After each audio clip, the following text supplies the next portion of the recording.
The rain fell in quiet sheets over the sprawling lawns of Bletchley Park, soaking the gravel paths and muffling the sound of hurried footsteps.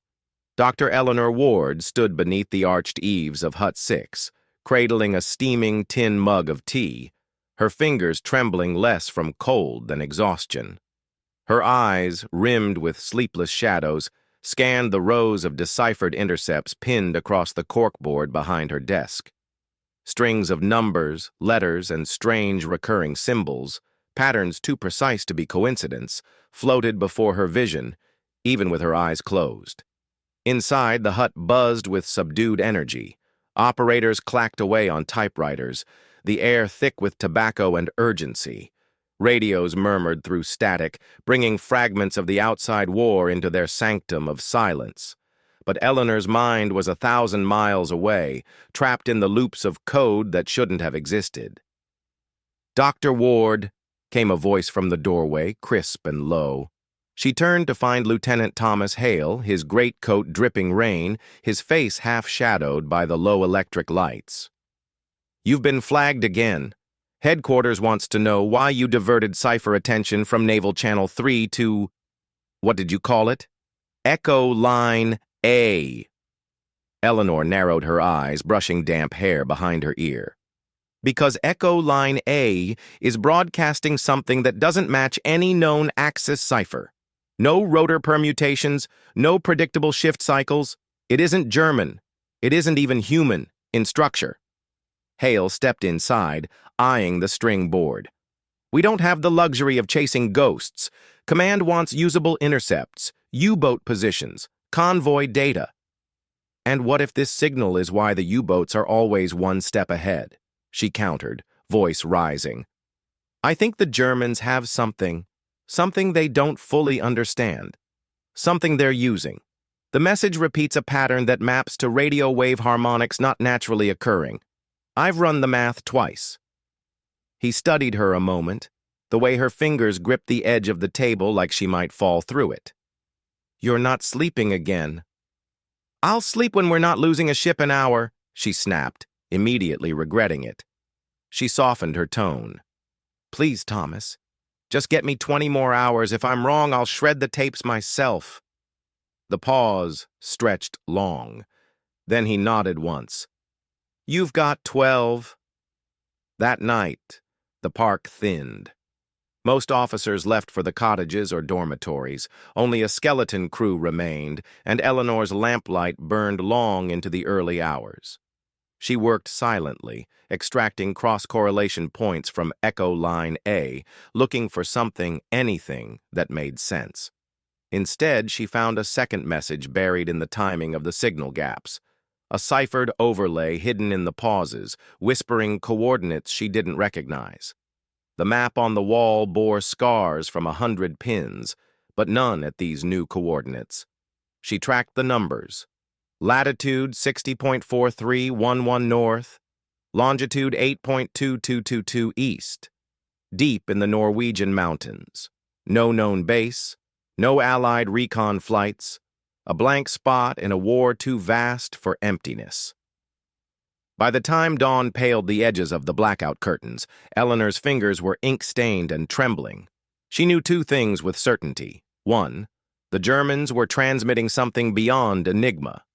2, whatever was at that location, the signal originated from it, and might not be of this earth. The knock came before breakfast. Hale again, this time with a folder marked ultra-restricted. He tossed it onto her desk. "That location you wanted. There's chatter. An SOE scout team went dark near it 3 weeks ago. Last report suggested unusual atmospheric distortions." Eleanor looked up sharply. "You believed me." "I didn't say that, but Command's eyes are turning north. They're launching a reconnaissance op in 48 hours. He paused. "They want you to brief the lead operative." "Not me?" she asked, surprised. "They don't send codebreakers into mountains, but your math convinced someone high enough that it's worth looking. So, brief the team, and be careful what you say. Half of them still think radar's magic." As Hale turned to leave, she caught his sleeve. "Thomas, if this is what I think it is, then this war may not be decided in trenches or on sea lanes. It might be decided in the gaps between what we know and what we can't explain yet. He looked at her with something unreadable in his gaze. Respect, maybe, or fear. I just deliver messages, Doctor, I don't write them. When she was alone again, Eleanor glanced at the signal printouts, at the unnatural sequence looping through her thoughts like a haunting refrain. She tucked the folder under her arm and stepped outside, the morning mist clinging to the grass. Somewhere in Norway, something was listening and responding. The war had just opened a new front, one not marked on any map.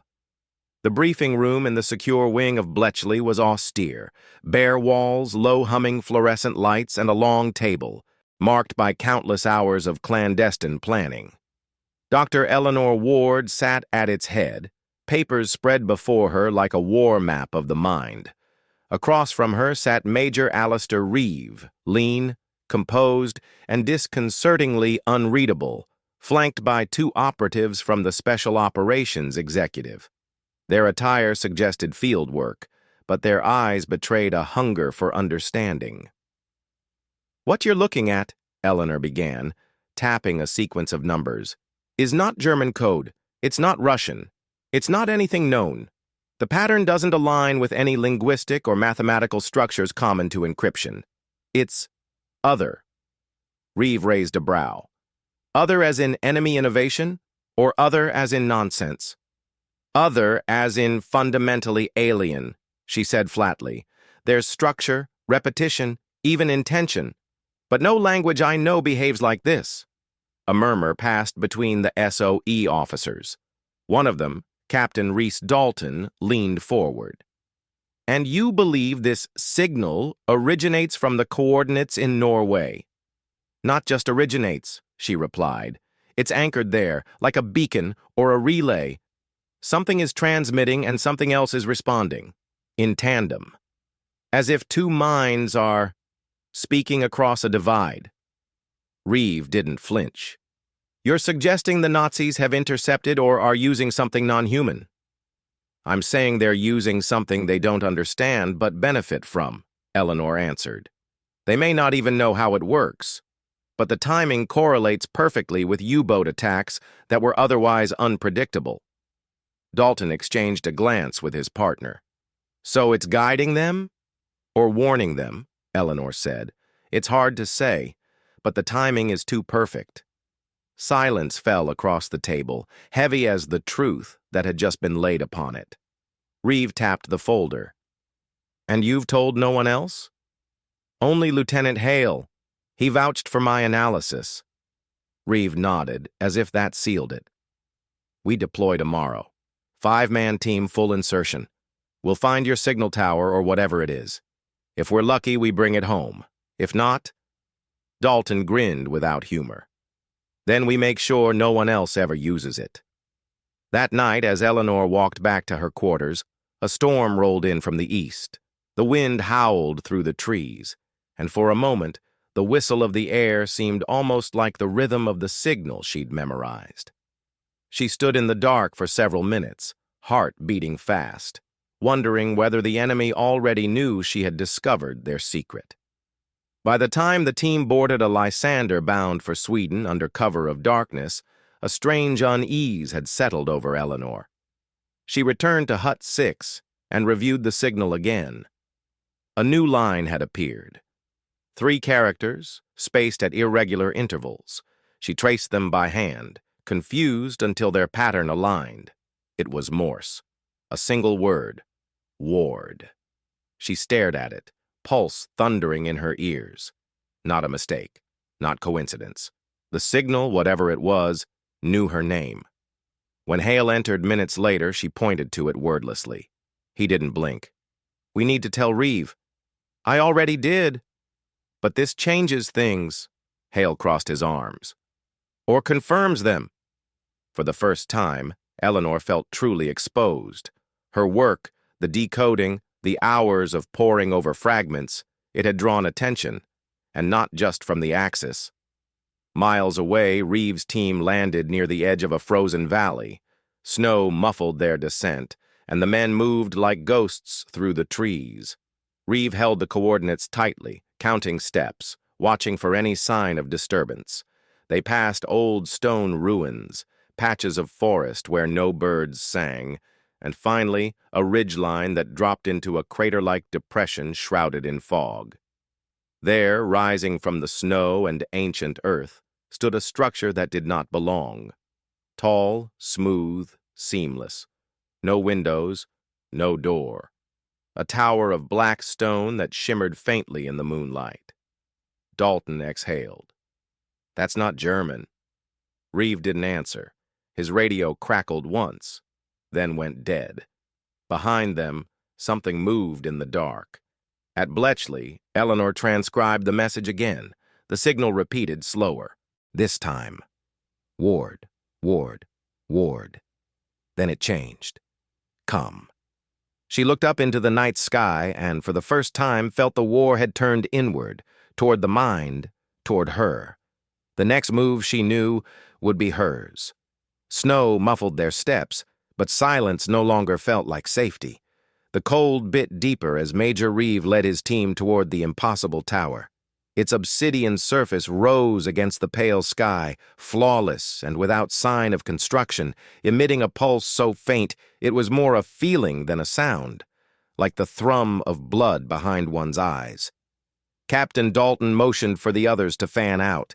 No signs of German patrols, no footprints in the fresh snow. The structure stood untouched by time, by nature, by war.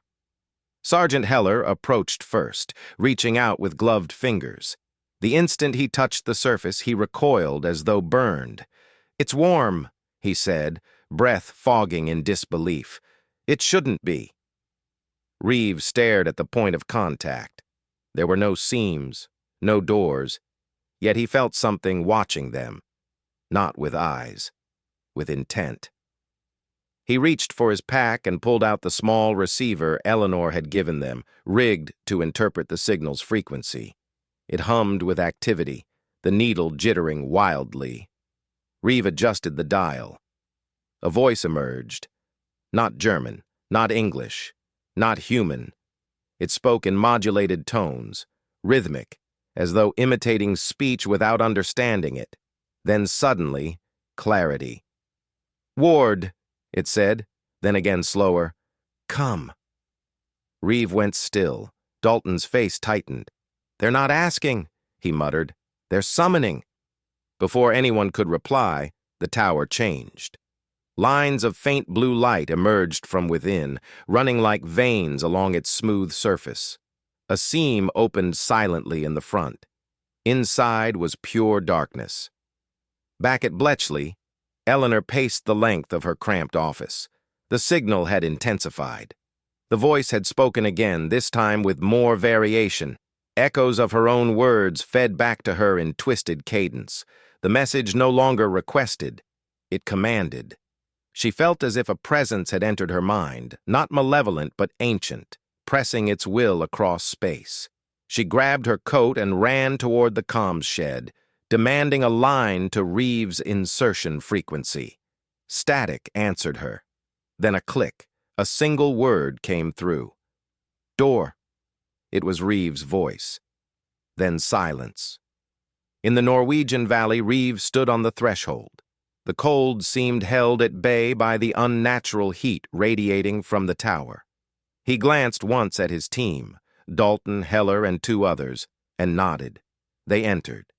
Inside there was no floor, no walls, only light and form suspended in geometry that hurt to look at. Sound warped, gravity bent. Heller screamed and fell upward. Dalton gripped his rifle, but it turned translucent in his hands. Reeve advanced. He heard the voice again, not aloud, but in his thoughts. "You seek control.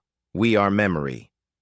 Shapes formed, images of the war, of U-boats sinking, of codes breaking. Then, Eleanor, seated in her hut, her eyes filled with dread. "We spoke. She heard." A realization struck him. The tower was not just a transmitter. It was a mind, or many, preserved, bound, entombed in a shell beyond human comprehension. Reeve turned. One of the men had vanished. Another was kneeling, whispering nonsense.